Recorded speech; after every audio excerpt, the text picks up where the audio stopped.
우리 채널에서는 매일매일 발표되는 주요 경제 지표를 좀 쉽게 설명을 드리면서 경제의 큰 흐름과 이 주식시장의 흐름을 예측하고 그리고 투자의 시나리오에 대한 부분까지 설명을 드리고 있어요. 근데 뭐 영상을 처음 보시는 분들도 계시고 또 최근에 시청하신 분도 계시죠. 그런 경우에는 너무 어렵다, 아니면 내가 왜 이런 어려운 경제 지표 따위를 보고 있어야 되냐, 이런 생각이 드실 수도 있기 때문에 항상 바로 경제 지표를 먼저 설명드리는 게 아니라 실물 경제와 이 경제 지표를 실전에 적용하는 방법, 이런 것들을 설명드리고 나서 그 다음에 이제 세부적인 내용을 설명드리는데, 오늘은 세부적인 경제 지표를 먼저 모니터링해드리고 그 다음에 뭐 경제 지표를 보는 이유와 그리고 실전의 적용에 대한 부분을 설명드리도록 하겠습니다. 매달 초에 미국의 고용 관련 중요 지표들이 연속적으로 발표가 되죠. 처음에는 JOLT라고 구인 및 이직률 보고서가 발표가 되고 그 다음에는 ADP, 비농업 민간 고용 통계가 발표가 됩니다. 그리고 다음으로는 노동통계국에서 고용보고서가 발표가 되는데, 미국에선 왜 이렇게 고용에 좀 집착을 하고 고용을 중요하게 생각할까요? 요즘에 보시면 미연준 있죠. 기준금리 결정하는 애들. 얘네들도 보면은 반복적으로 파월형이 나와서 언급하는 게 뭐냐, 고용이 최대한 좋은 상태니까 우리가 기준금리를 인상을 하겠다, 뭐 이런 얘기를 계속 하죠. 일단 왜 이렇게 고용이 중요하냐 하면, 지금 굉장히 호황인데 이게 불황으로 빠지면서 주식시장이 반토막이 나거나 아니면은 불황에서 주식시장이 폭락을 해 있는 상태에서 호황으로 넘어가는 가장 기본적인 게 뭐냐, 바로 수요거든요. 근데 고용은 수요의 흐름을 가늠할 수 있는 어떻게 보면 약간은 선행적인 지표예요.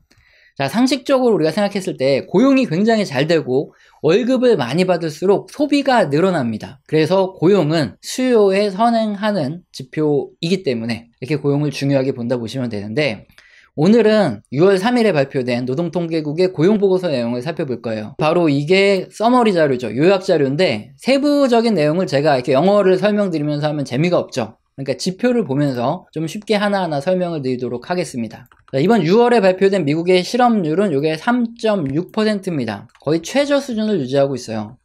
실물 경제는 상당한 호황 구간에 있다는 것을 우리가 알 수 있고요. 다른 말로 얘기하면, 자, 그림의 2007년 구간을 함께 보겠습니다. 여기가 2007년 구간이에요. 이때처럼 실업률을 보시면은 최저 수준으로 이렇게 떨어져서 유지하다가 2007년부터 높아지기 시작했고 그 다음에 실업률이 급등합니다. 자, 이렇게 실업률이 최저 수준을 계속 유지하다가 갑자기 실업률이 조금씩 높아진다 그러면, 아, 조만간에 경기 침체가 도래할 가능성이 굉장히 높아지는 시기구나, 즉 위험 구간에 들어섰다, 이 경고음이 딱 켜진 거기 때문에 그때부터는 주의를 기울여야 하는 이런 시기이기도 하죠. 지금 구간 보시면 거의 최저 수준을 유지하고 있는데, 이게 만약에 조금씩 올라간다거나 그러면 다른 경제 지표들도 같이 보면서 아, 뭔가 조금 문제가 생기는구나, 조만간 폭락이 올 수도 있겠구나, 우리가 예측을 해야 된다는 건데, 근데 지금 주식시장이 하락한 이유는 그건 아니죠. 최근에 주식시장이 하락한 이유는 인플레이션으로 기준금리가 빠르게 인상이 되면서 실물 경제가 조만간 둔화될 거다, 이런 예상 때문에 주식시장이 2022년 초죠. 뭐 작년 말부터 최근까지 계속 이렇게 하락을 한 거예요. 자, 거의 뭐 지금 6개월이 다 지나가는데도 불구하고 아직까지 예측과 다르게 실물 경제상에는 경기 침체나 둔화가 관찰이 되지 않고 있어요. 호황이다, 이런 지표들만 계속 나오죠.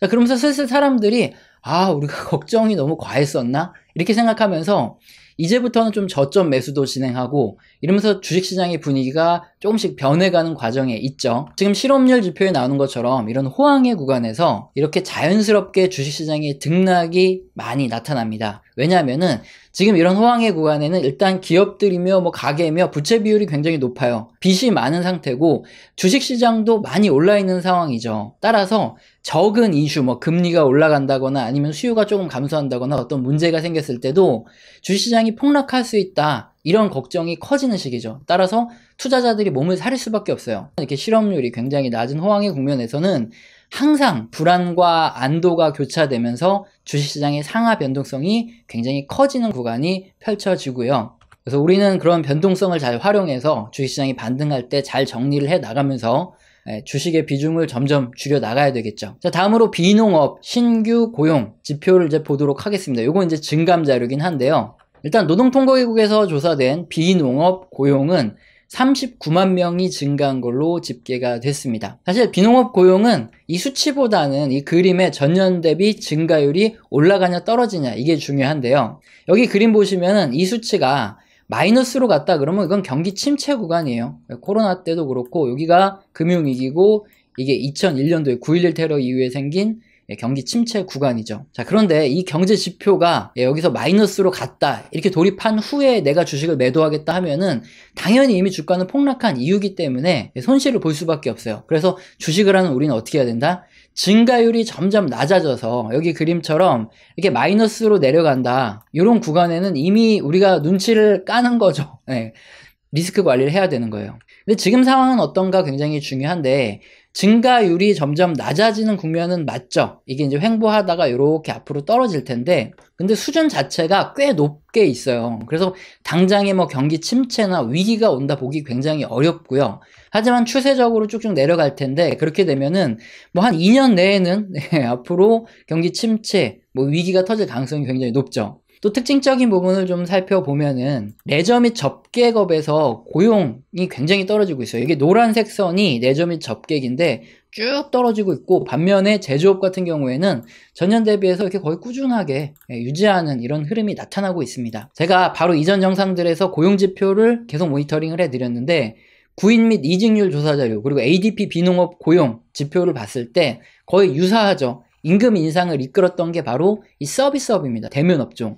여기서 고용 증가세가 점점 낮아지는 모습이 나타나고 있고 자 그렇다면 굳이 뭐 큰 돈을 막 주고 더 많은 비용을 지출하면서까지 그렇게 인력을 많이 늘릴 필요는 없어진다는 거예요. 임금 상승률도 마찬가지죠. 점점 낮아질 것으로 전망되는 부분이기 때문에 이 부분은 포인트가 되겠고요. 그러나 우리가 주목해야 될 건 또 이 제조업 부분입니다. 실제 우리 주식시장은 기업들이 이렇게 상장해 있는 거죠. 따라서 오히려 이제 서비스업도 굉장히 중요하긴 한데 제조업과 밀접하게 움직이는 특성이 있습니다.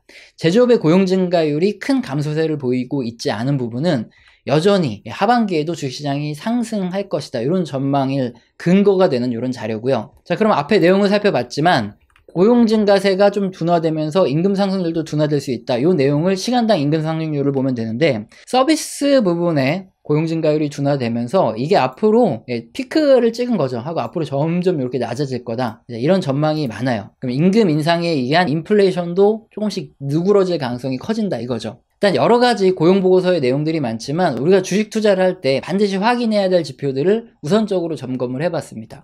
이런 실물 경제의 흐름을 꾸준히 모니터링하면서 주식시장도 등락은 있지만 어쨌든 큰 흐름에서 비슷하게 움직이기 때문에 주식시장의 큰 흐름을 예측하고 우리도 투자의 시나리오를 그려가면서 이제 투자 전략을 수립해 나가는 게 우리 채널의 특징이죠. 특히 특정한 정책이나 전쟁, 환경 등이 변화가 되면 경제지표가 변해요. 그러면 투자의 시나리오조차도 변합니다. 뭐 한동안 시청도 잘 안 하다가 오랜만에 딱 들어왔는데 이 사람 존버 아니었어요? 이런 말 하시는 분들이 굉장히 많은데 사실 뭐 맨날 제가 같은 소리 할 거면은 경제지표 자체를 모니터링 할 필요도 없죠. 그래서 꾸준히 시청하시면서 따라오지 않으면 흐름을 전부 놓친다. 그건 반드시 기억하시고 꾸준히 시청하시길 당부 부탁드리겠습니다. 자, 그럼 전체적인 활용에 대한 부분 그리고 반드시 알아두셔야 될 부분을 설명을 드릴 텐데 꽤 많이 나오는 질문들이 있죠. 뭐냐면은 지금 당장 경제지표가 이렇게 좋게 나오면 뭐하냐, 실물 경제가 아무리 좋으면 뭐하냐, 미래에 대한 기대감이나 예측으로 움직이는 게 주식시장인데 과연 이게 후행적인 자료인 경제지표를 보고 투자하는 게 미래를 예측하는 그런 주식시장에 들어맞을까? 이런 질문이에요. 뭐 일단 이 질문만 보면은 뭐 그럴 수도 있는데 결론은 그 정도도 생각 안 하고 저희가 무식하게 주식시장을 예측하고 있지는 않는다는 거죠. 자, 그럼 오늘 모니터링 할 경제지표 중에 또 하나, 고용지표 중에서 가장 빠르게 고용 상황을 설명해주는 주간 실업수당 청구 건수 지표를 또 모니터링하면서 설명을 해드릴게요. 주간 실업수당 청구 건수는 뭐냐? 말 그대로 미국에서 한 주간 실직을 한 사람들이 실업수당을 신규로 신청하거든요. 얘네가 몇 명인가? 이걸 조사해서 발표한 자료예요. 우리나라의 경우에는 해고가 굉장히 어려워요. 그렇기 때문에 고용지표는 실물 경제를 보는데 별다른 도움이 안 됩니다. 근데 미국은 회사 사정에 따라서 해고를 쉽게 할 수 있어요. 그래서 만약에 실물 경기가 지금처럼 이렇게 호황인 구간에 연속적으로 실업수당 청구를 하는 인원이 증가한다. 네, 신규로 그런 게 쭉 늘어난다 그러면 어떻게 되겠습니까? 기업의 입장에서 수요가 감소하든 경기가 둔화되든 뭐 이런 것들 감지했든 어떤 이유로든 일단 인력을 줄여야 된다. 이런 이유가 발생했다는 걸 딱 자기들이 캐치한 거죠. 그럼 우리들도 이 지표를 보고 캐치할 수 있어요. 그래서 조만간 경기 둔화나 침체가 올 수 있으니까 주의해야 된다는 건데, 그림에서 그대로 드러납니다. 지난 2007년 역시 신규 실업수당 청구 건수 보시면은 갑자기 줄어들다가 뭔가 상승하는 움직임이 나타나기 시작하더니 그 다음에 2008년부터 제대로 폭락을 하는 걸 볼 수 있죠. 사실 뭐 기업 입장에서는 2007년에 이미 뭔가 실물 경제에 문제가 있다, 이거를 캐치를 하고 인원을 조정하기 시작했다는 거예요. 그럼에도 불구하고 주식시장은 어땠습니까? 2007년에 굉장히 좋았어요. 상당한 상승을 보이다가 2008년 리먼 브러더스 사태 터지면서 폭락하기 시작했죠. 이게 코로나처럼 물론 급작스럽게 터지는 전염병은 사실상 대응은 어렵습니다. 그럼에도 불구하고 2020년 되기 전에 2019년부터 그 상태 보시면 주간 실업수당 청구 건수가 굉장히 낮아요. 즉 엄청난 호황의 구간이라 이거죠. 그러면 우리는 어떻게 해야 되냐? 호황의 구간일수록 또 다른 경제지표 보면서 호황 다음에는 이제 침체와 뭐 불황, 그 다음에 주식시장의 폭락만 남았구나, 그런 걸 예측하고 뭐 조금씩 주의를 해야 된다는 거죠.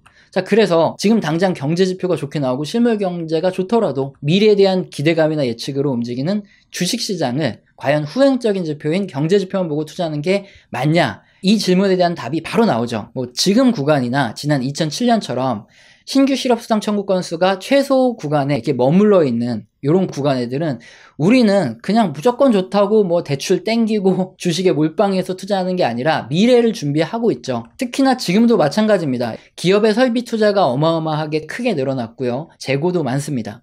그리고 기업의 부채도 설비 투자를 하려면 부채를 많이 써야 되니까 굉장히 높은 수준이기 때문에 약간의 수요 감소나 이익 감소에도 기업의 이익이 뚝 떨어질 수 있어요. 따라서 경제 호황 구간에는 작은 변화에도 주의를 기울이고 이것이 실물 경기 침체로 이어질 수 있을지 이런 미세한 경제 지표의 변화까지 확인하면서 대응을 해야 된다는 거죠.